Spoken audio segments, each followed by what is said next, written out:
brutalement, on apprend que les trois pays, Burkina, Niger et Mali, est sorti de la CEDEAO. Moi, cela m'a beaucoup peiné. Et même après cette décision, j'ai personnellement téléphoné à l'un d'entre eux. J'ai parlé au téléphone avec un des trois présidents. À un moment donné, il faut tout dire. Et je lui ai dit, c'est pas bien. Les peuples ne nous ont pas élus pour les diviser. Moi, j'ai été élu au Bénin. Vous, vous êtes en fonction depuis dans votre pays. Et notre rôle, c'est de conduire le destin pendant un temps de la communauté globale, de la CEDEAO, de l'UMOA, pendant un temps. Mais la volonté des peuples, c'est de s'intégrer.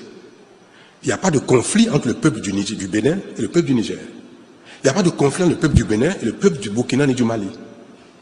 Et c'est vrai, il n'y a aucun problème entre les peuples de la communauté, l'UMOA de la CEDEAO. Aucun problème. C'est au niveau des organes de la CEDEAO. La CEDEAO des peuples n'est pas en difficulté. Il n'y a aucun problème dans la CEDEAO des peuples. C'est au niveau de la conférence des chefs d'État, au niveau de la commission, de la CEDEAO aussi bien de l'UMOA, qui a un problème. Parce que ceux-là sont en charge de veiller au respect des règles par notamment les autorités de ces pays-là. La conférence des chefs d'État de l'UMOA, de la CEDEAO, le conseil des ministres de la CEDEAO de l'UMOA, la commission de la CEDEAO, la commission de l'UMOA sont en charge de veiller au respect des règles par les autorités de ces pays-là. Et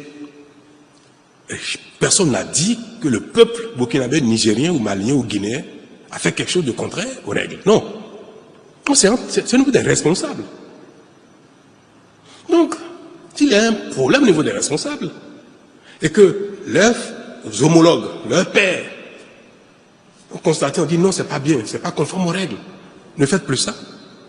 Si on ne s'entend pas que ça génère un conflit entre nous, des heurts même entre nous, donc des bagarres entre nous, c'est pas l'affaire des peuples. Donc, si même ces conflits, ces différends persistent, il ne faut pas que ça aboutisse à la division des peuples.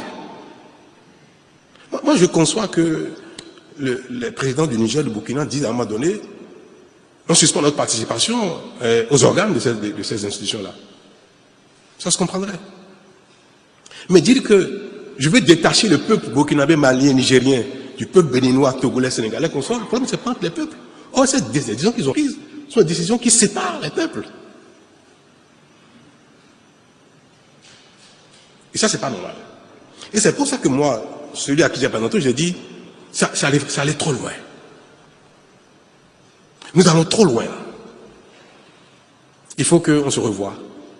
Et qu'on dise, bon allez, quoi qu'il se passe, quel que soit ce qui s'est passé, à la terre, on arrête tout. Et puis on préserve l'essentiel, qui est la communauté des peuples. Ce qui est reproché aux uns aux autres, ce qui se fait, les sanctions, tout ce qui se passe, est mineur par rapport à l'intérêt des peuples, à la communauté des peuples, c'est mineur. Donc il faut regarder ce qui est important, ce qui est majeur, à un moment donné, et laisser tomber ce qui n'est pas plus important que l'intérêt des peuples. Donc ma position aujourd'hui, et si j'ai l'occasion de l'exprimer au sein de la conférence des chefs d'État, je le dirai, c'est qu'il faut tout laisser tomber. Que veulent les Maliens? C'est OK. Que veulent les Burkinabés? C'est OK. Que veulent les Nigériens? C'est OK pour que cette décision de séparer les peuples n'aille pas plus loin que l'intention ou que la déclaration. On peut le dire.